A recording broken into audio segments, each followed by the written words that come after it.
Yeah, I'd definitely say my dad. He worked with me for however many years ever since I started and been pretty key to my success as a hitter and as an all-around athlete in every sport I play.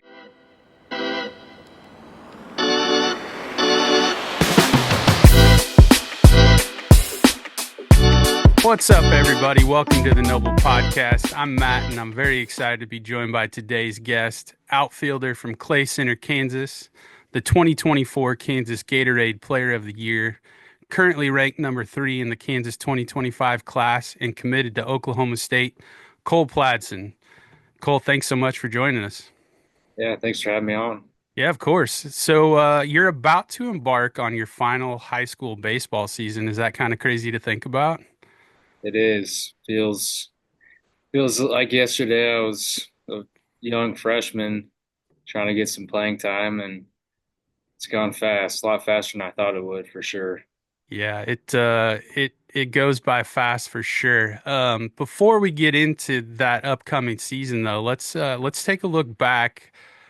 Did you, like a lot of players who have had the kind of success that you've had, uh, basically start swinging a bat from the time that you could walk? Yeah, I played t-ball probably 3 years old and just kind of started from there and played coach pitch or whatever it was at 5 and just kind of kept playing, and it was a lot of fun. So put some more effort into it, started working a lot more on it, and here we are now. Yeah. Do you come from a baseball family who kind of inspired that early baseball career?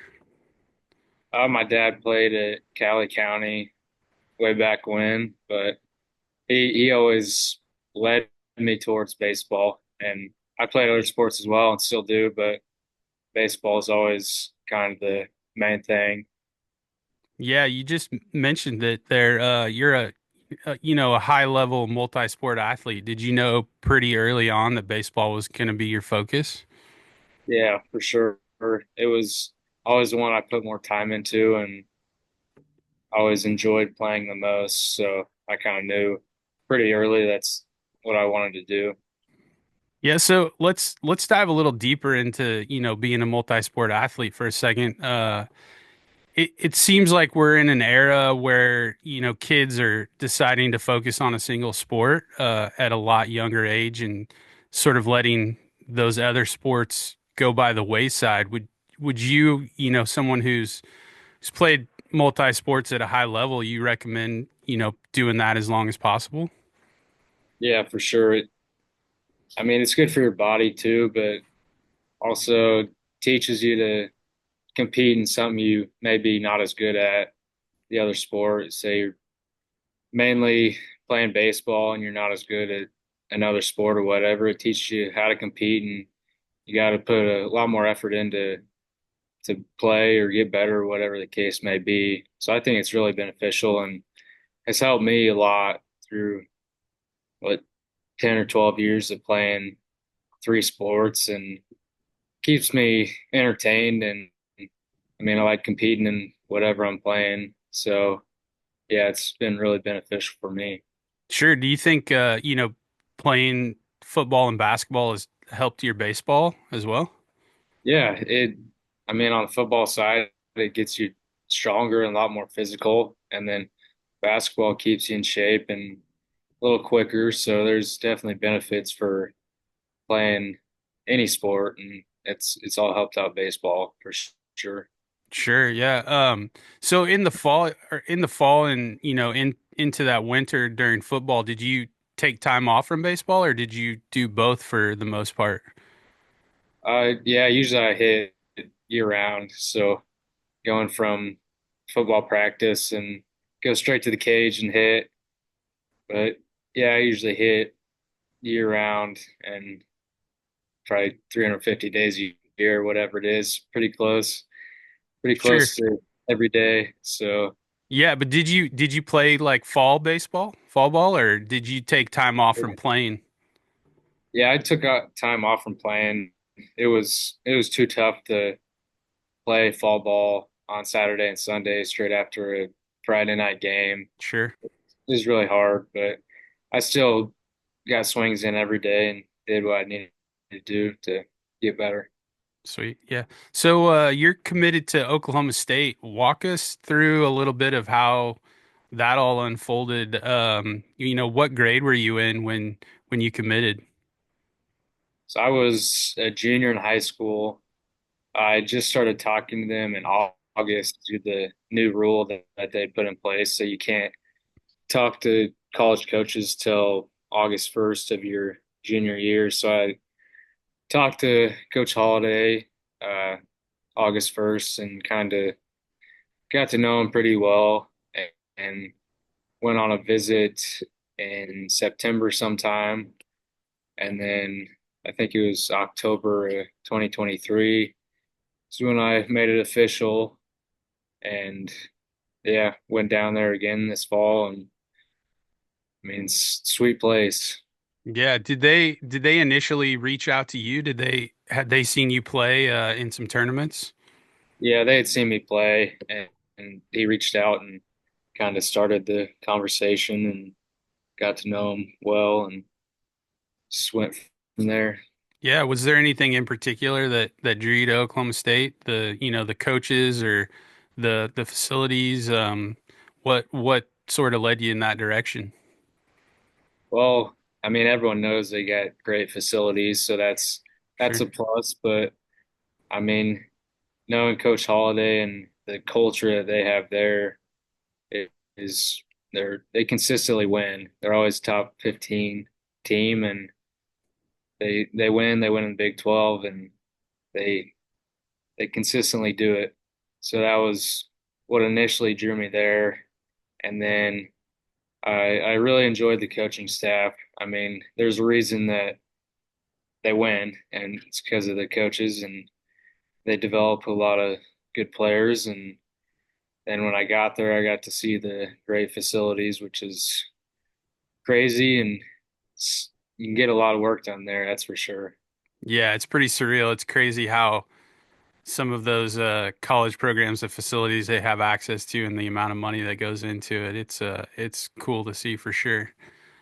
Like we touched on a little earlier, the high school baseball season is quickly approaching.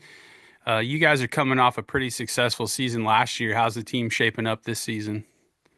We lost a lot of seniors last year, a lot of guys that had started since they were freshman or sophomore.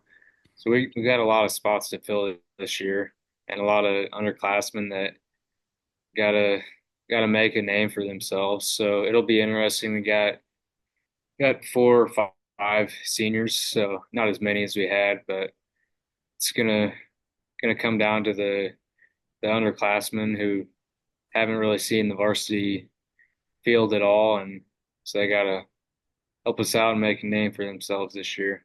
Sure. Besides yourself, anyone to keep your eye on the team this year? Anybody looking to have a big season?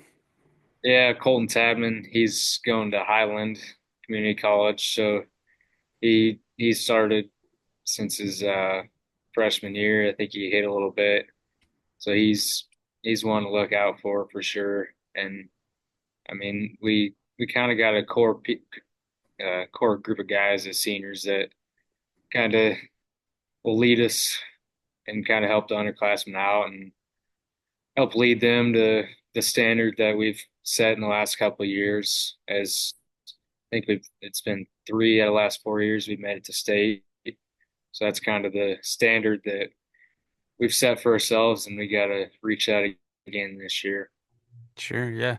So, after the high school season ends, what are your plans for baseball this summer?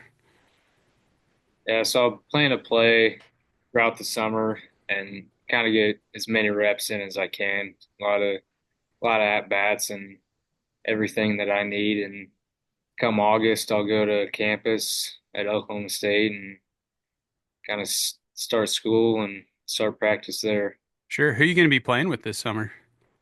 I'm not for sure yet. I've talked to Coach Holiday, and we're just not sure yet on where I'll be playing. Sure, yeah. Yeah, I'm sort of unfamiliar. I mean, I know there's a bunch of college sort of summer leagues. Is that you're looking at doing something like that? Yeah, yeah, playing Sweet. in the college some leagues and face guys who are older and try to prepare me for what I need for next fall. Yeah, absolutely. Uh, all right, let's take a little break from all the serious stuff. Play a little game. We'll call Drip or Skip. Familiar with this? Yeah. All right. Let's start off here. Drip or Skip, camo uniforms.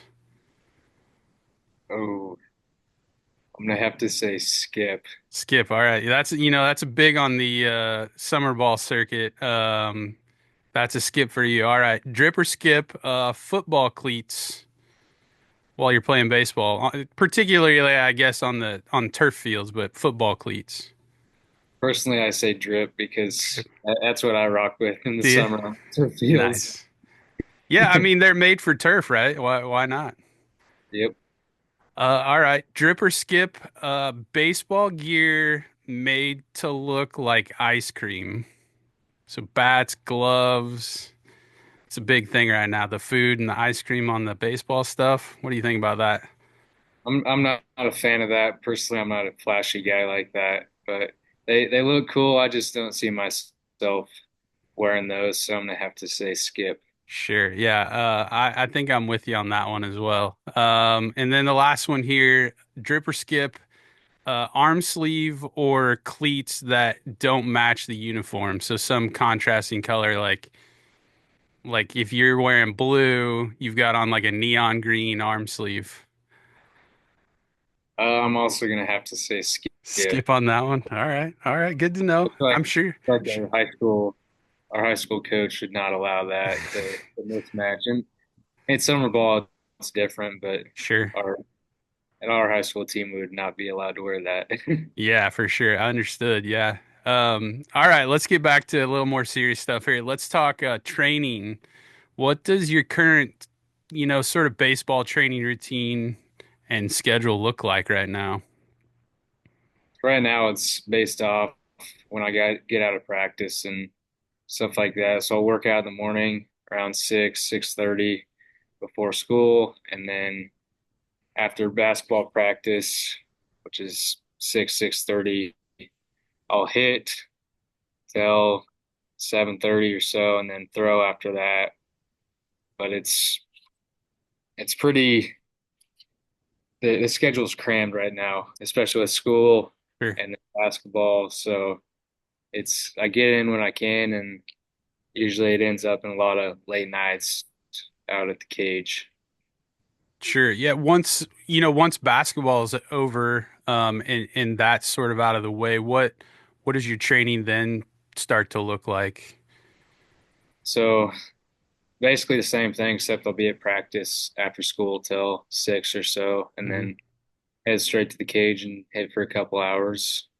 And yeah, it'll be a lot more swings that time of year, just because don't have basketball practice to wait for. So Sure. definitely a lot more swings and a lot more time in the cage. Yeah, along with your hitting and throwing, are you working in weights and agility and cardio in there as well?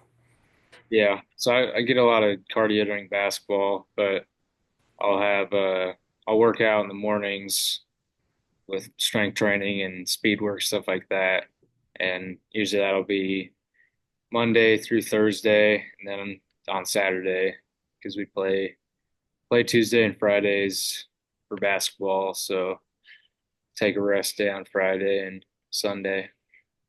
Sure, yeah. Do you have it work in any sort of nutrition plan in there, or you just kind of at the point where you eat as much as you possibly can?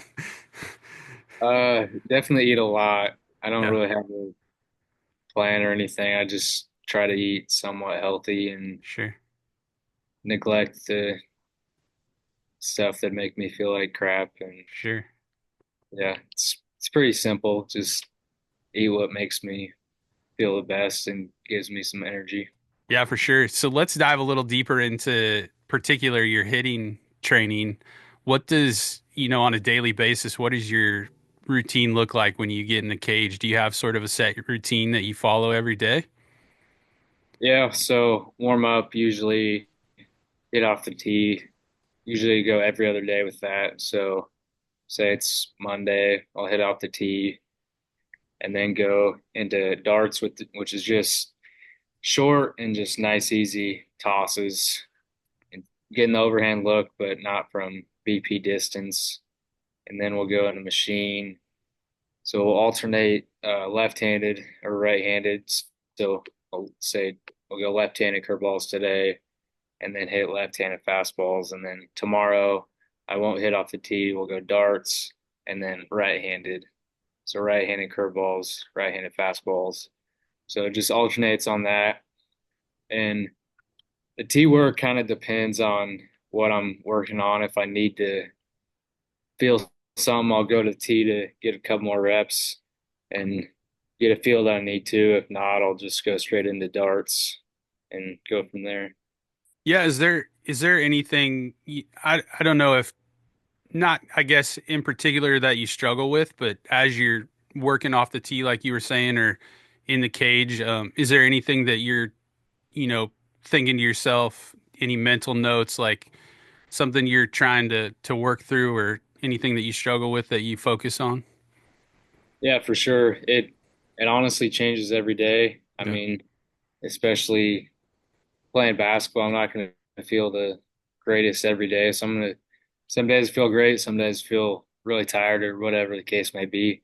But that's part of the adjustments that when you show up to the field playing a game, you're not going to feel great. So you got to learn how to get your best swing out that day. So I think it helps me a lot.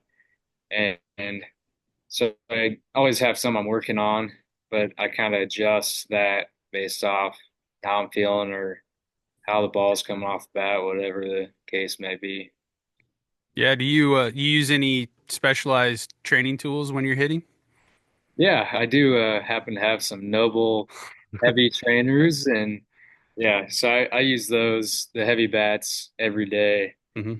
and uh, obviously use the CP5 model every day.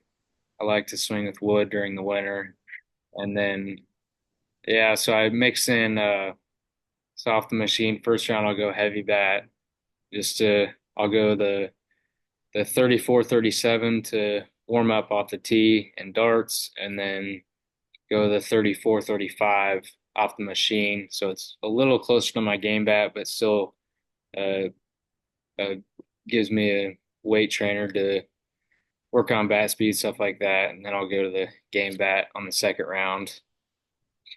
Yeah, I was gonna touch a little bit, ask, what your thought process is or why you like using a heavy trainer. Is it to build strength and work on bat speed a little bit?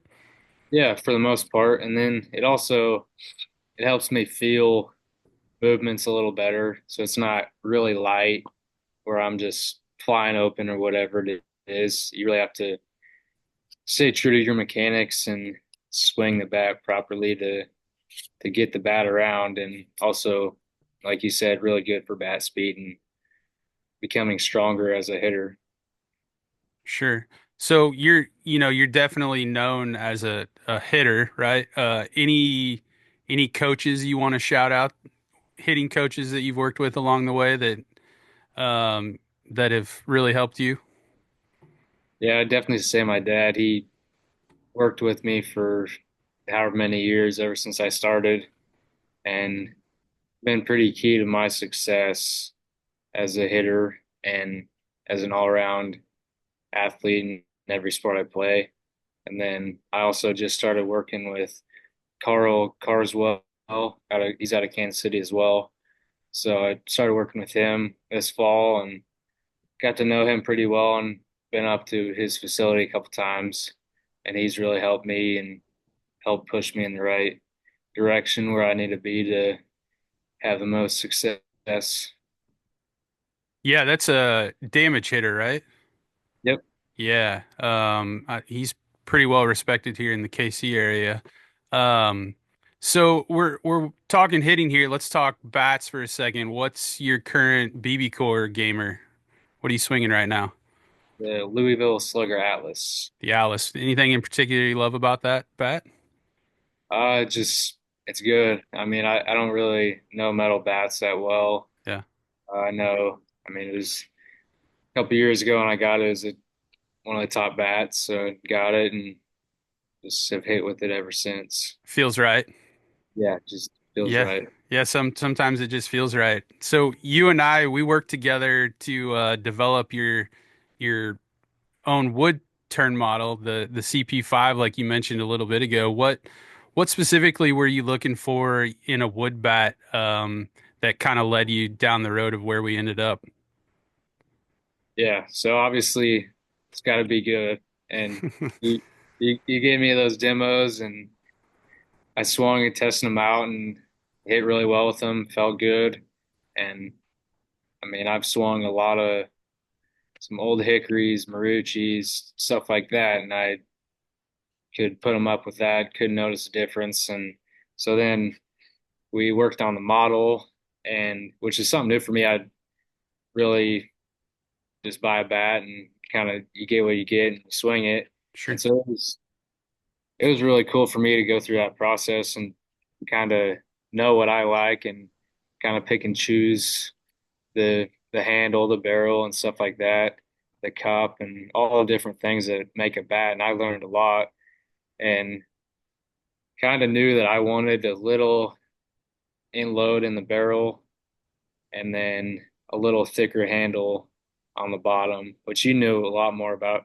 this than I did. So it was I kind of told you what I wanted, and you went to work and made it happen. So it was a really cool process, and ended up with a great bat, and love swinging with it.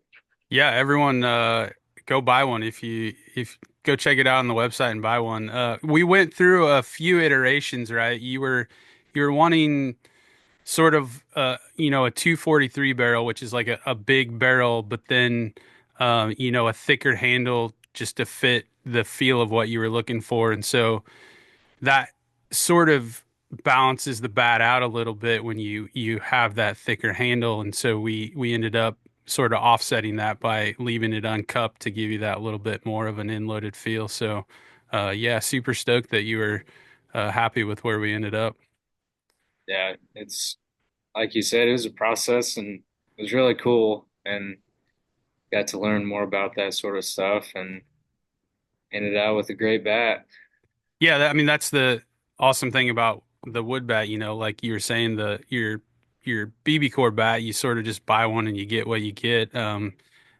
If you can find a good wood bat supplier, you can, work through sort of some changes and work through what you're wanting and, some of your preferences. So, are you a maple or a birch guy? Maple, I've never really swung birch enough to know or compete against maple, so right now just a maple guy, I'd say. Sure. Yeah. All right. So, Cole, I appreciate your time. Let's put a bow on this thing, and finish it off with a few, important things that I'm sure all your fans want to know. Who you got winning the World Series this year? Oof. I Sorry, mean, don't mean to put you on the spot. yeah. I mean, it's hard to talk about the World Series without saying the Dodgers. I Sure. mean, they got a super team out there, and they keep adding more guys. As a Royals fan, we're moving in the right direction. That's for sure. I don't think it's this year, but a couple of years maybe we'll be back. But I'd say the Dodgers. I mean, it's the easy pick right now. Got it. Yeah.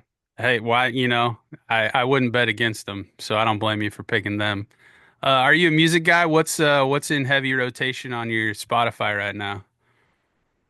Uh, I listen to about everything. Some country, some rock, some rap during like pregame or whatever. I kind of got it all. Sure, yeah. And then lastly, let's or I'm sure, there's a lot of people that have helped you to get where you are today with all of your success. Is there anyone you want to give a shout out to before we end this thing? Yeah, I'd say my parents. I mean, there's they put in a lot of sacrifices for me to play this game and play throughout the summer and stuff like that. Spent a lot of money for hotels, plane tickets, stuff like that, just to give me the opportunity to play in front of the right people at the right time, and it all worked out. So I owe them a lot, and would like to thank them. Yeah, that's awesome. I'm sure they'll love hearing that. All right, Cole, thank you so much for joining us this evening. I greatly appreciate you taking a bit of time out of your busy schedule. Everyone, if you aren't already, go follow Cole on Instagram. His handle is at cpladson15. Cole, best of luck this spring and summer. Can't wait to see how it unfolds. Yep, thanks for having me on. Good to talk to you.